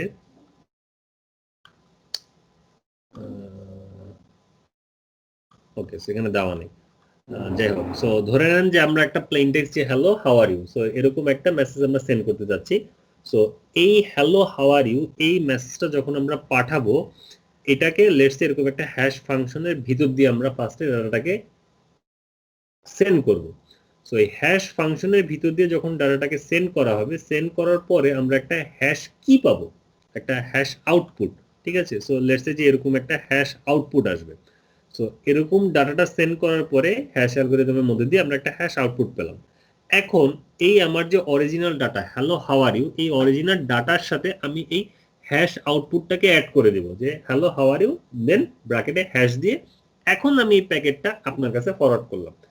আপনি এখন কি করবেন? এই হ্যালো হাউ আর ইউ এই ডাটাটাকে এক জায়গায় রাখবেন, কারণ এটা আপনার হচ্ছে অফিসিয়াল ডাটা, আর এটার সাথে আপনার হ্যাশটা আপনি আলাদা করে নিলেন, দুইটাকে সেপারেট সেপারেট করলেন। এখন আপনার সাথে তো আমার মানে ওই অথেন্টিসিটির মাধ্যমে বলাই আছে যে আমরা কোন অ্যালগরিদম ইউজ করতেছি হ্যাশ করার জন্য, ঠিক আছে।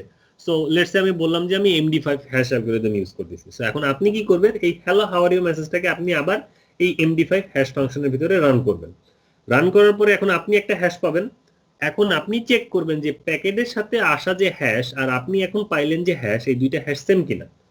বিকজ যদি আমরা সেম হ্যাশ অ্যালগরিদম ইউজ করে হ্যাশ ইউজ করি, তাহলে দুইটা হ্যাশই সেম হবে। যদি আপনার ভিতরে ডেটাটা মানে যে হ্যালো হাউ আর ইউ এর জায়গায় হাই হাউ আর ইউ না দিই, ঠিক আছে, কোনো একটা লেটার, কোনো একটা ওয়ার্ড, কোনো একটা স্পেসিং যদি আমরা চেঞ্জ না করি, দুইটা হ্যাশ হুবহু সেম হবে।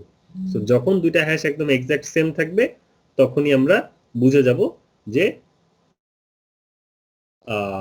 ই হয়ে গেছে, কি বলে আপনার ডাটা অথেন্টিকেটেড, মানে ডাটার কোনো চেঞ্জ হয় নাই, ইন্টিগ্রিটিটা ফিক্স আছে। বোঝা গেছে হ্যাশ ফাংশনটা কিভাবে কাজ করে?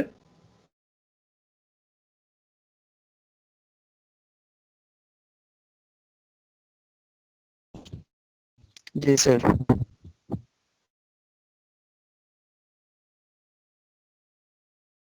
Just a minute.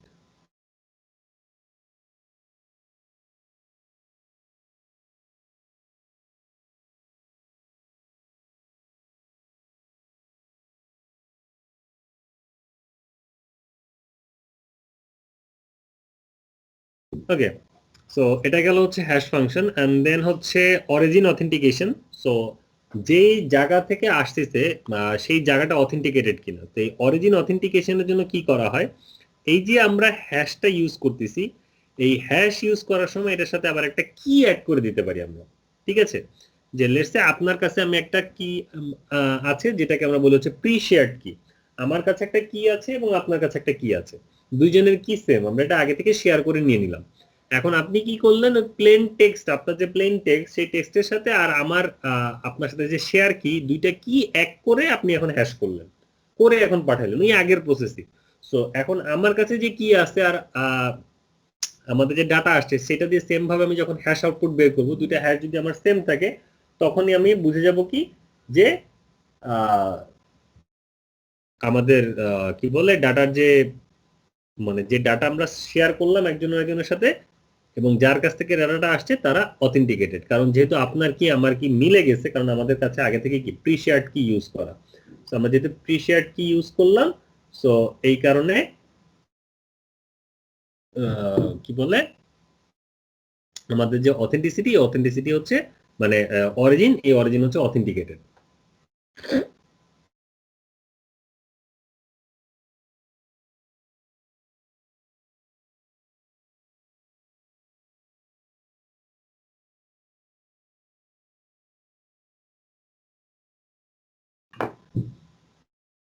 Okay, so এটা হচ্ছে অরিজিন অথেন্টিকেশন, এন্ড দেন হচ্ছে ডাটা কনফিডেন্সিয়ালিটি।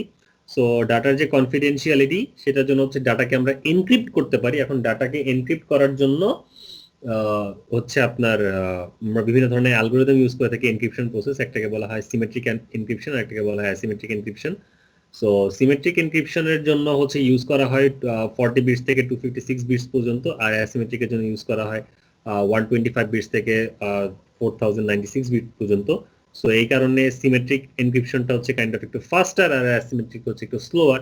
সো যখন আপনার একটু বাল্ক অ্যামাউন্টের ডাটা মানে অনেক বেশি ডাটা একসাথে এনক্রিপ্ট করার প্রয়োজন পড়ে, তখন আমরা একটু ফাস্টার প্রসেসের দিকে যাই, and then we use the symmetric algorithm. আর অ্যাসিমেট্রিক হচ্ছে একটু স্লোয়ার প্রসেসের জন্য ইউজ করা হয়। ঠিক আছে, so symmetric and asymmetric encryption process, তাদের কিছু এক্সাম্পল, এভরিথিং এখানে দিয়ে দেওয়া আছে। এবং এখানে অ্যাসিমেট্রিক এনক্রিপশনের একটা এক্সাম্পল দেওয়া আছে, যে এটা এনক্রিপ্ট করা হয় এক কি দিয়ে আর ডিক্রিপ্ট করা হয় আরেক কি দিয়ে। আর সিমেট্রিক অ্যালগোরিদম গুলো হচ্ছে এনক্রিপশন এবং ডিক্রিপশন দুটো সেম কি দিয়েই করা হয়, যে যেই কি দিয়ে আমরা এনক্রিপ্ট করব সেম কি দিয়ে ডিক্রিপ্ট করব। সো এখানে একটা এই অ্যাসিমেট্রিক অ্যালগোরিদমের ভিতরে এনক্রিপশন ডিক্রিপশনের একটা প্রসেস আছে। সো তার একটা খুব সুন্দর একটা এক্সাম্পল আছে যেটাকে বলা হয় ডেফি হেলমেন। সো ডেফি হেলমেনের একটা অ্যালগোরিদম যেটা হচ্ছে আপনার অ্যাসিমেট্রিক একটা অ্যালগোরিদম। সো এটার একটা খুব সুন্দর এক্সাম্পল এখানে দেওয়া আছে। সো এটার এই এক্সাম্পলের ডিটেলসটা আপনাদেরকে একটু পড়তে হবে। ঠিক আছে, এই ডিটেলসটা পড়লে এটা আপনারা একদম ক্লিয়ারলি বুঝে যাবেন যে এটা কিভাবে। এবং এখানে যে কালার কোডিং দিয়ে একটা সুন্দর এক্সাম্পল দেওয়া আছে। সো এটা জাস্ট একটু একবার রিডিং করবেন। ঠিক আছে, একবার রিডিং করলে এটা আপনাদেরকে ক্লিয়ার হয়ে যাবে।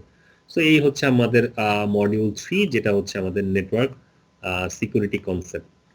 ঠিক আছে, সো আমাদের ফুল নেটওয়ার্ক সিকিউরিটি কনসেপ্টের ভিতরে এই টপিকগুলো নিয়ে আলোচনা করা আছে। So far network security concept নিয়ে কারো কোনো কিছু বলার আছে?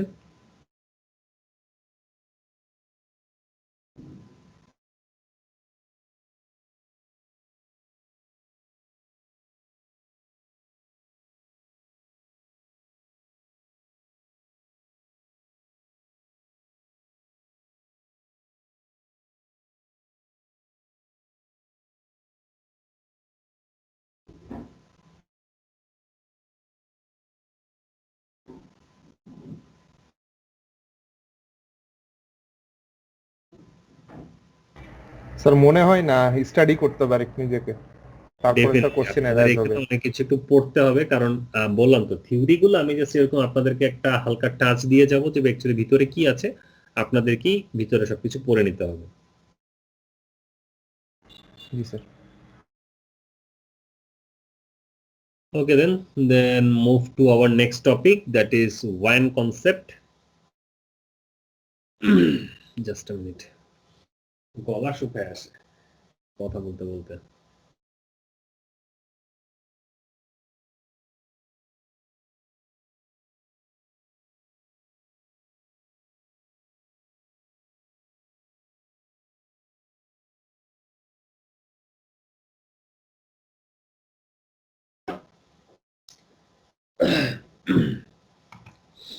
ওকে, সো ওয়ান কনসেপ্টের ভিতরে আমরা কি কি পড়বো? এখানে আমরা পড়বো হচ্ছে purpose of one, one operation, traditional one connectivity, modern one connectivity এবং internet based connectivity. So basically one কিভাবে কাজ করে এবং এর আনুষঙ্গিক টুকটাক বিষয় আশয় নিয়ে আমাদের আলোচনা হবে। জাস্ট 15 to 20 মিনিটস এর মতন লাগবে আই গেস।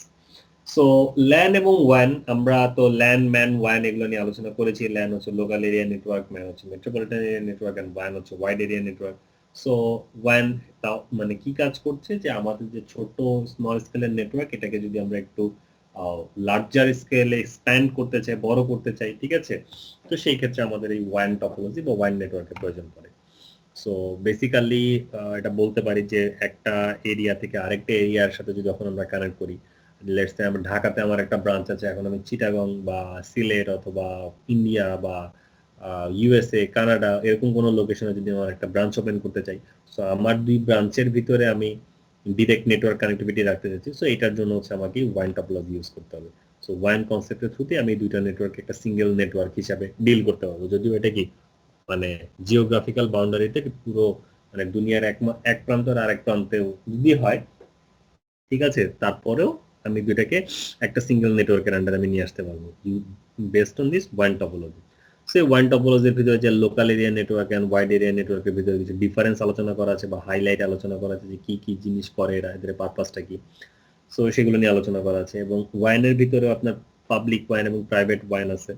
সো নর্মালি আমরা মোস্টলি যে ওয়াইনগুলো ইউজ করে থাকি সেগুলো হচ্ছে আপনার পাবলিক ওয়াইন, কারণ এগুলো হচ্ছে কোন একটা পাবলিক কোম্পানি যেমন হচ্ছে আইএসপি, আইআইজি, এদের সাথে কানেক্টেড, দেন আমরা এদের ইনফ্রাস্ট্রাকচার ইউজ করে বা এদের যে টপোলজি এটা ইউজ করে আমাদের নেটওয়ার্কে বিল্ড আপ করি। এখন আপনি যদি লেটস এ লাইসেন্স নিয়ে আপনি নিজেই আপনার পুরো নেটওয়ার্ক টপোলজি এভরিথিং আপনি বিল্ড আপ করেন, তখন সেটা হয়ে যাবে যে প্রাইভেট ওয়াইন। এবং গভর্নমেন্টের জন্য গভর্নমেন্ট নিজে থেকেই করতে পারে এটা, ঠিক আছে। সো এটা তাদের জন্য হচ্ছে public one, sorry private one. Just a minute.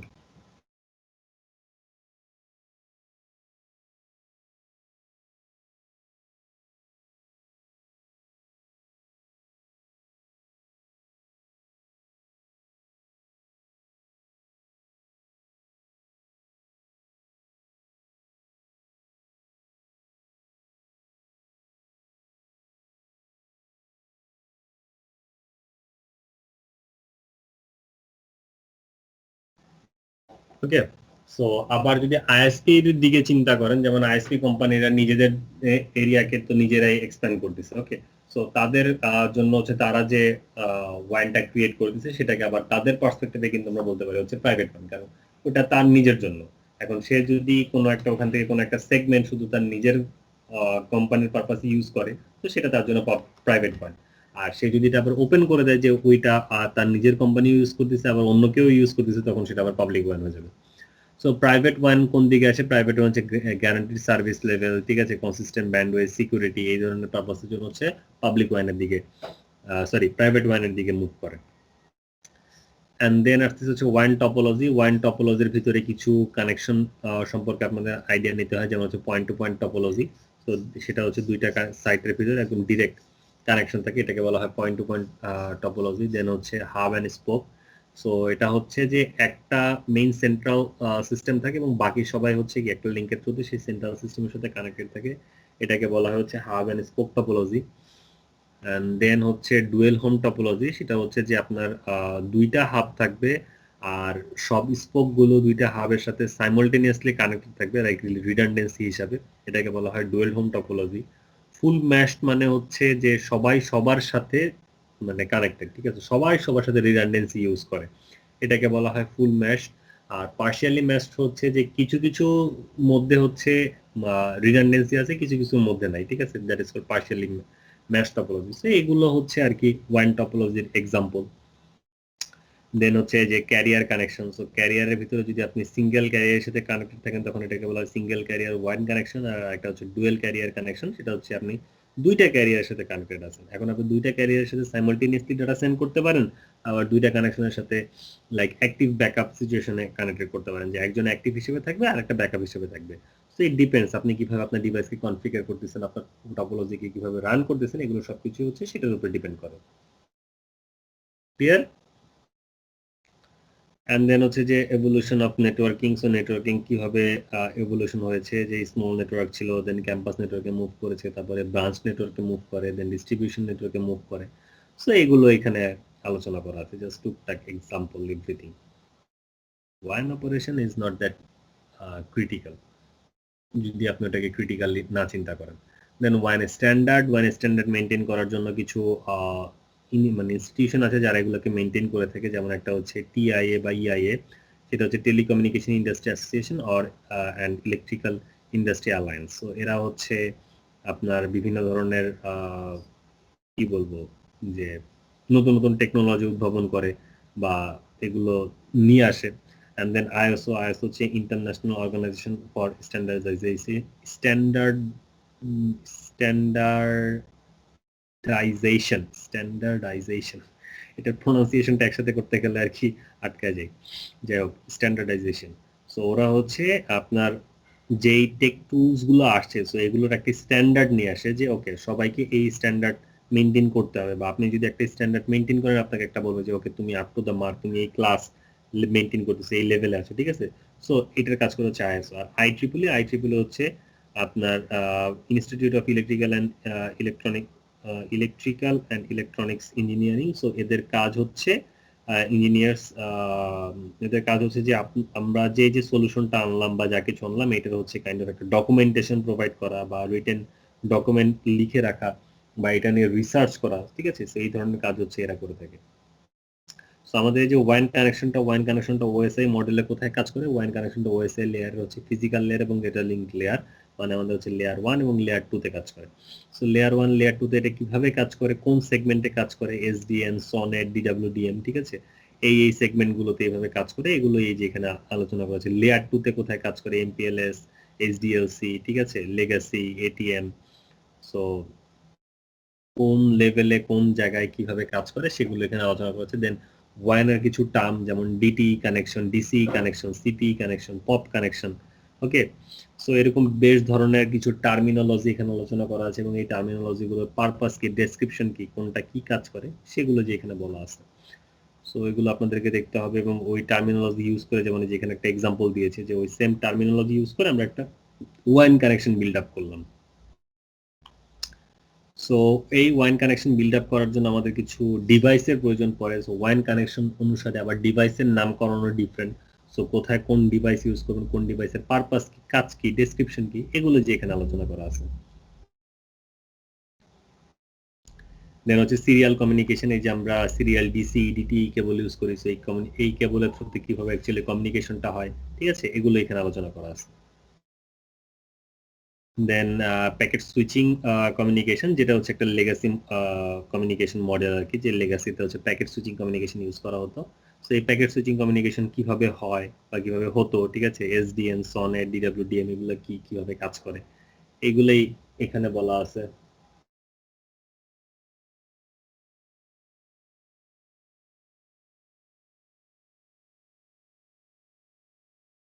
And then হচ্ছে যে traditional one connection. So traditionally one connection কিভাবে হতো? সো এই যে প্যাকেট সুইচিং কিসের থ্রুতে? প্যাকেট সুইচের থ্রুতে, ঠিক আছে, সার্কিট সুইচ, প্যাকেট সুইচ এগুলোর থ্রুতে। কারণ এখন তো সব হচ্ছে ডাইরেক্ট সুইচের থ্রুতে হয়। সো এখানে সার্কিট সুইচ, প্যাকেট সুইচ ওরকম কিছু বলে নাই, মানে নতুন নেটওয়ার্ক গুলো, বাট লেগেসি নেটওয়ার্ক যেগুলো আছে সেগুলো হচ্ছে সার্কিট সুইচ বা প্যাকেট সুইচের থ্রুতে হয়। তো সার্কিট সুইচ কি, প্যাকেট সুইচ কি, এগুলো কিভাবে কাজ করে, ঠিক আছে, এই জিনিসগুলো এখানে বলে দেওয়া আছে। এগুলো হচ্ছে কাইন্ড অফ এই যে circuit switch operation. So circuit switch কিভাবে অপারেট করে, প্যাকেট সুইচ অপারেশন কিভাবে, প্যাকেট সুইচ অপারেশন করে যে ফ্রেম রিলে, ঠিক আছে, অ্যাসিঙ্ক্রোনাইজ ট্রান্সফার মোড বা এটিএম, এগুলো সবই হচ্ছে বলতে গেলে আমাদের লেগাসি স্টাইল বা লেগাসি মোড আর কি। সো এগুলো এখন কম বেশি বলতে গেলে কোথাও তেমন ইউজ হয় না, আনলেস আনটিল এটা প্রি-বিল্ড, মানে আগে থেকে সিস্টেম রেডি আছে, সিস্টেমকে আর আপগ্রেড করা হয় না, ওই টেকনোলজি ওই সিস্টেমটাকে ইউজ করতেছি। সো ওগুলাই এখানে আছে। সো ওগুলো এখানে বলে দেওয়া আছে, নতুন করে এখানে কিছু দেওয়া নাই। এন্ড দেন এই যে modern one communication, modern one কানেকশনে হচ্ছে দেখেন কিভাবে হয়। এটা হচ্ছে just optical fibre network wireless এর থ্রুতে। সো এখানে হচ্ছে internet based and broadband based VPN এর থ্রুতে। এইখানে আর হচ্ছে আপনার এই প্যাকেট সুইচিং বা সার্কিট সুইচিং এগুলোর মধ্যে হয় না, এটা ডাইরেক্ট হচ্ছে আপনার ইথারনেট ফ্রেম সুইচ, ঠিক আছে, ডাইরেক্ট এমপিএলএস নেটওয়ার্ক এর মাধ্যমে হয়, মানে কানেক্টিভিটিটা হয়ে থাকে। এন্ড আমাদের এই যে ইন্টারনেট বেসড কানেকশন যেটা বা internet based connection and then হচ্ছে কিভাবে কমিউনিকেটটা হয় যে ইন্টারনেট কানেকশনের সাথে যে ব্রডব্যান্ড ভিপিএন, সো ওয়ার্ড বা wireless VPN connection, DLS network, মানে আমাদের যে প্যাকেট সুইচ প্যাকেট যেটা আছে সেটার সাথে আমরা ডাইরেক্ট কমিউনিকেশন করতেছি। সো এটাই হচ্ছে আমাদের বলতে গেলে যে ওয়ান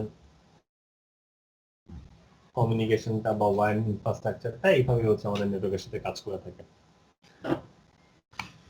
তো এই টপিকগুলো এখানে টুকটাক বলা আছে যে কেবল টেকনোলজি, কোন টেকনোলজি ইউজ করে, অপটিক্যাল কেবল, দেন ফাইবার কেবল, ঠিক আছে। সো এগুলো কোথায় কি ইউজ করতেছি, ভিপিএন, আইপিসেক কানেক্টিভিটি।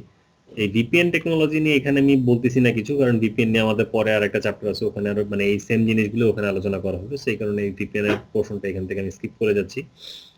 দেন হচ্ছে আইএসপি কানেক্টিভিটি। সো আইএসপির সাথে আমরা যে সিঙ্গেল হোম কানেকশন সিঙ্গেললি থাকতে পারে, dual home connection dual connection থাকতে পারে, মাল্টি হোম কানেকশন যে মাল্টিপল আইএসপির সাথে থাকতে পারে, আবার ডুয়েল মাল্টি হোম তাদের সাথেও আবার ডুয়েল কানেকশন রাখতে পারে। সে ইট মানে ডিপেন্ডস যে আপনার নেটওয়ার্ককে আপনি কিভাবে বিল্ড করবেন, কানেকশন দিবেন, কানেক্টিভিটি এস্টাবলিশ করবেন, মানে সলিউশনটাকে কিভাবে রাখবেন, ঠিক আছে। সো এই যে আমাদের যে ওয়াইড এরিয়া নেটওয়ার্ক, এটা বিল্ড করার জন্য যে বেসিক নলেজটা বা বেসিক ইনফরমেশন যতটুকু দরকার এতটুকুই হচ্ছে আমাদের এখানে আলোচনা করা বা এখানে দেওয়া।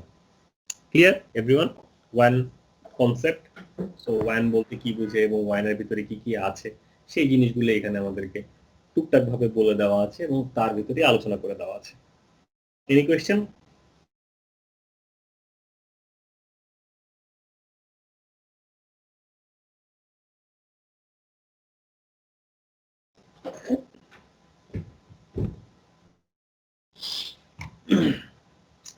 এখানে আমি আপনাদের হয়তো মনে একটা থাকতে পারে যে স্যার অ্যাকচুয়ালি কি বলতেছেন, এগুলো তো কিছু বুঝতেছি না, আপনি আর একটু ডিটেলস বুঝান।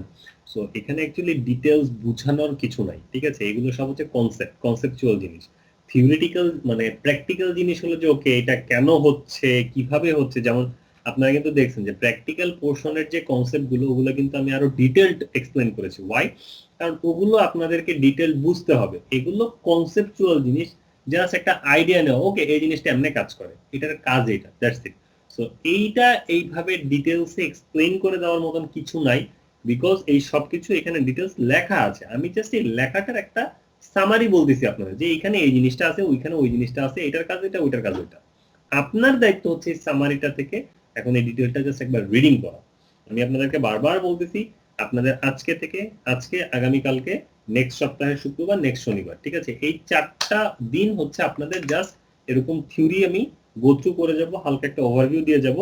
দেন এই 4টা ক্লাস পরে পরের সপ্তাহের শুক্রবার কিন্তু আপনাদের পরীক্ষা, আপনাদের কিন্তু এক্সাম দিতে হবে, এক্সাম টাইম চলে আসবে এবং এক্সাম নিজে থেকে দিতে হবে, পরে প্রিপারেশন নিয়ে দিতে হবে। তো কোত্থেকে বলবেন? এই যে যেগুলো দেখাই যাচ্ছি সেগুলো যদি আপনারা এখন থেকে প্রিপারেশন না নিতে থাকেন, এখন থেকে পড়তে না থাকেন, তখন গিয়ে কিন্তু অনেক পড়া জমবে। কারণ এখানে প্রচুর কনসেপচুয়াল চ্যাপ্টার, প্রায় 11টা না, টোটাল চ্যাপ্টারে আছে 16টা, তো 16টার ভিতরে ওদিকে যাবে 3টা, আছে 14টা টোটাল চ্যাপ্টার। সো এখানে প্রায় 9টা চ্যাপ্টারের মতন আছে, 9-10টার মতন, অ্যারাউন্ড 10টা চ্যাপ্টার আছে যেগুলো হচ্ছে আপনার কনসেপচুয়াল চ্যাপ্টার। সো আপনাকে এগুলো পড়তে হবে, বুঝতে হবে। বোঝা গেছে? Any question?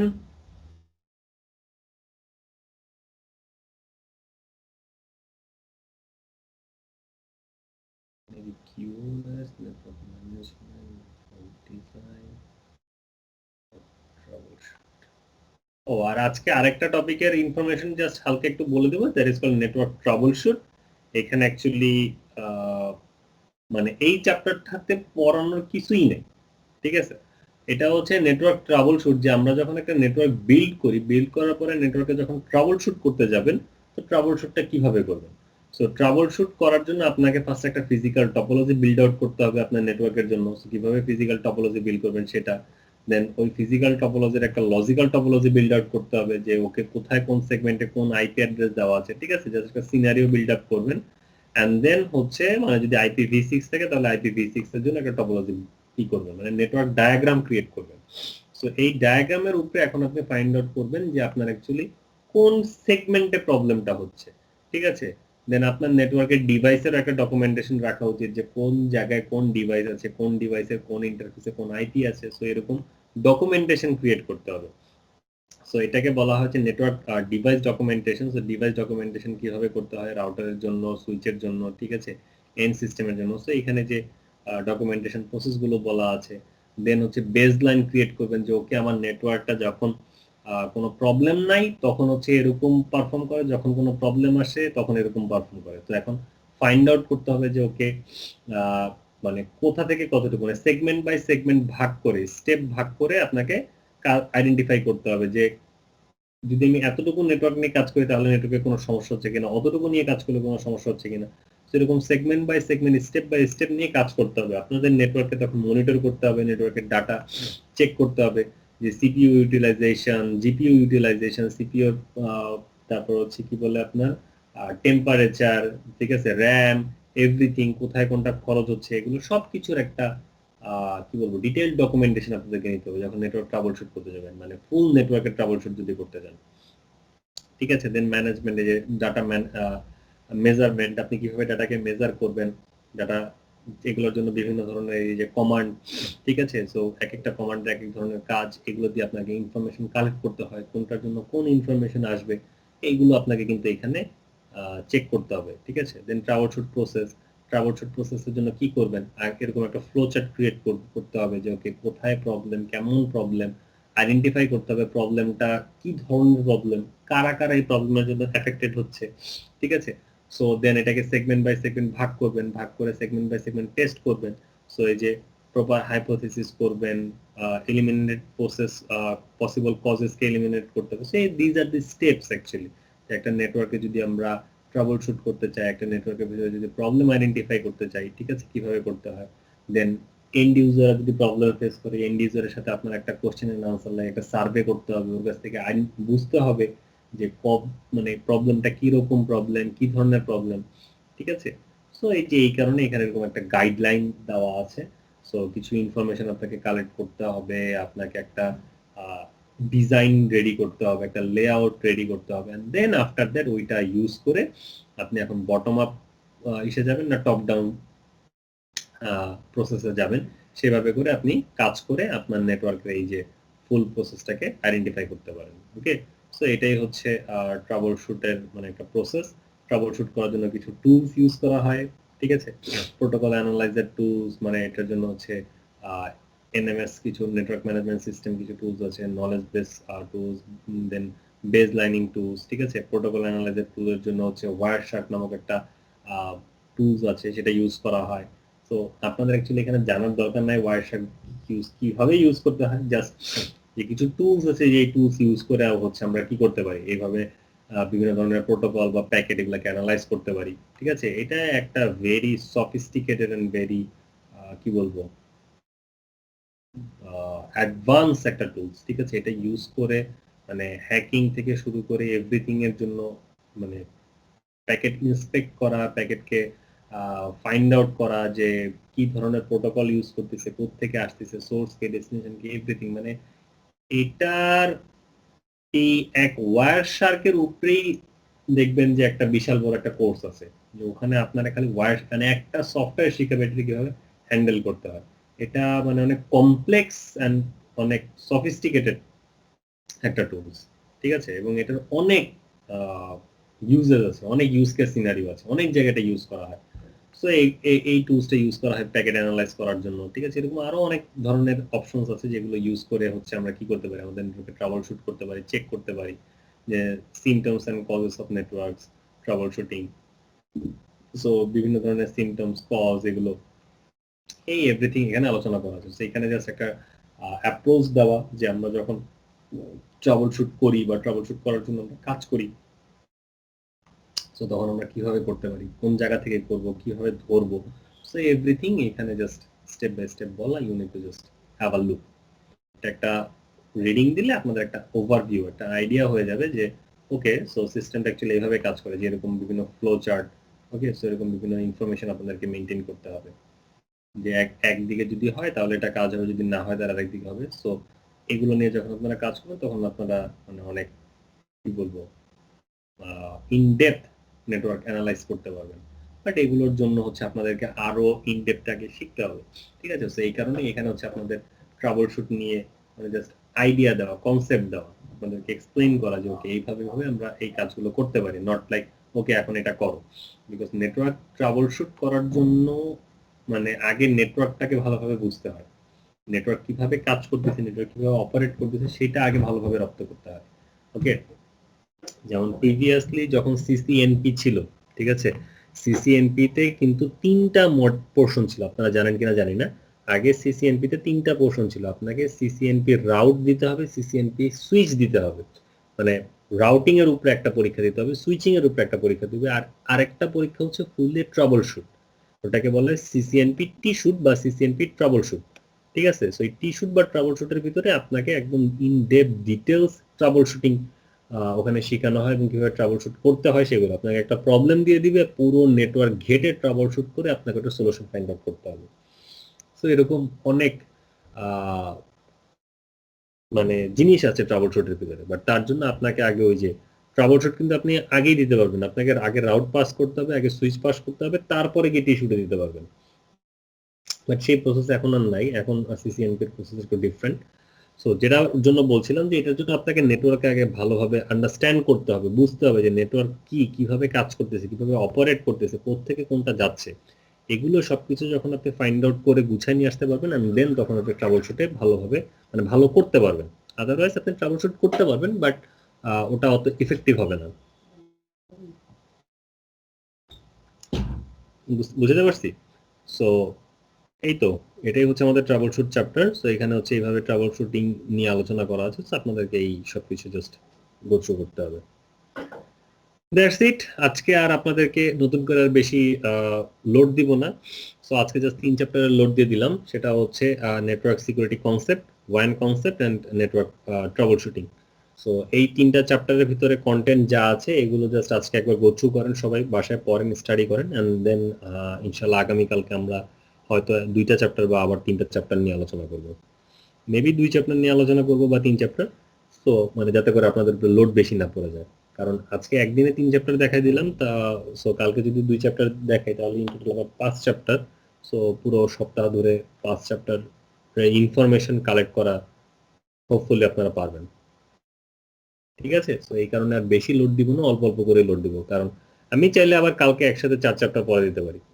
সো সেটাতে যদি আপনারা ওকে থাকেন দেন আমি আগাবো, আর যদি বলেন যে না স্যার আমরা একটু অল্প অল্প লোড নিয়ে আগাই সো দ্যাট আমরা জিনিসগুলো একটু পড়তে পারি, রিকভারি করতে পারি, ঠিক আছে, তাহলে আমি অল্প অল্প লোড নিয়ে যাব।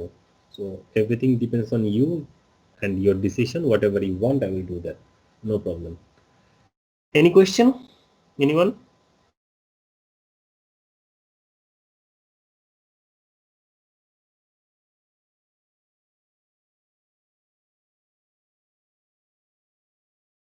আজকে নাই স্যার। ওকে, সো যদি কোশ্চেন না থাকে আমার আপনাদের জন্য আমার মানে রিকোয়েস্ট হচ্ছে যে মডিউল এটা পড়বেন, ঠিক আছে, এভরিথিং এটা আপনাদেরকে পড়তে হবে।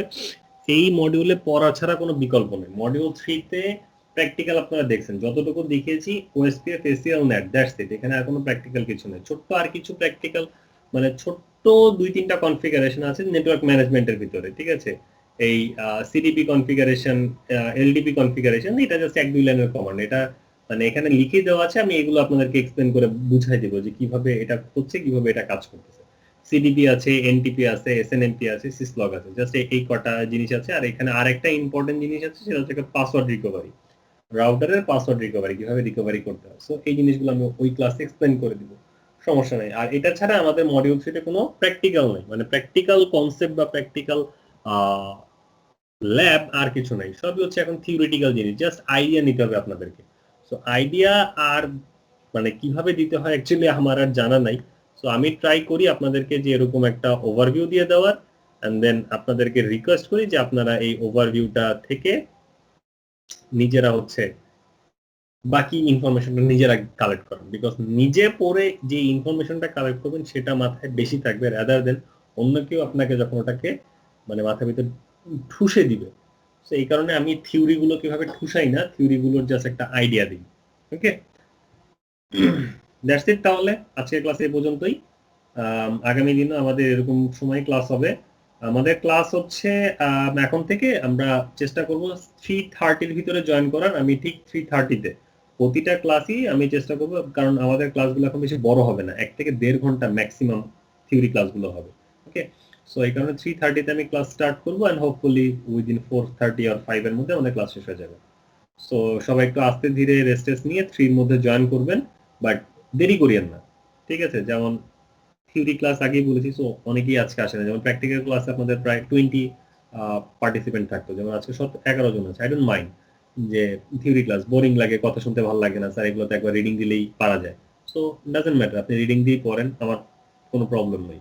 আমার জাস্ট এটা ইটস মাই ডিউটি আপনাদেরকে ইনফর্ম করা, সো এই কারণে বলে দিই। আদারওয়াইজ থিওরি পড়ানো খুবই বোরিং জিনিস, দেখতেই তো পাচ্ছেন যে খালি বকবক করা লাগে। সো পড়বেন বাসায় একবার করে, সব এগুলো গো থ্রু করবেন এন্ড প্র্যাকটিস, মানে প্র্যাকটিক্যাল গুলো প্র্যাকটিস করতে থাকেন, আদারওয়াইজ কিন্তু পিছায় পড়বেন, ঠিক আছে? সো দ্যাটস ইট, আজকে ক্লাস এই পর্যন্তই। আপনাদের সাথে ইনশাআল্লাহ আবার আগামীকালকে দেখা হবে। আল্লাহ হাফেজ এভরিওয়ান, ভালো থাকবেন। আল্লাহ হাফেজ।